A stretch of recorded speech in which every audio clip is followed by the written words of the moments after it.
అందరికి వందనాలు. బూడిద అబ్రహాం యూట్యూబ్ ఛానల్ చూస్తున్న వారికి, ఫాలో అవుతున్న వారందరికీ స్వాగతం, సుస్వాగతం. క్రైస్తవులు ఎవరు?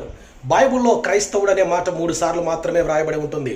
అపోస్తల కార్యం 11:26, అపోస్తల కార్యం 26:18, 1 పేతురు 4:16.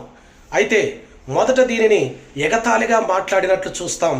తర్వాత కాలంలో కాన్స్టాంటిన్ చక్రవర్తి క్రీస్తు శకం 300-400 మధ్యలోన క్రైస్తవ్యాన్ని చట్టపరంగా దేవుని బిడ్డారా చేసినట్లు మనం చూస్తాం.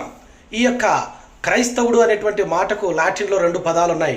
క్రిస్టోస్, దేవుని సైనికులు, దేవుని ఇంటివారు, దేవుని పక్షం వారు అని అర్థం.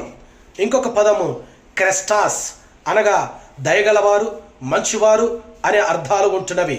ప్రియ దేవుని బిడ్డారా, అన్యులలో నుండి రక్షించబడిన వారు, అలాగే యూదులలో నుండి రక్షించబడినటువంటి యేసు రక్తంలో కడగబడిన సమాజం అంతా కూడా క్రైస్తవులుగా నేడు పిలువబడుతూ ఉంటున్నారు. సో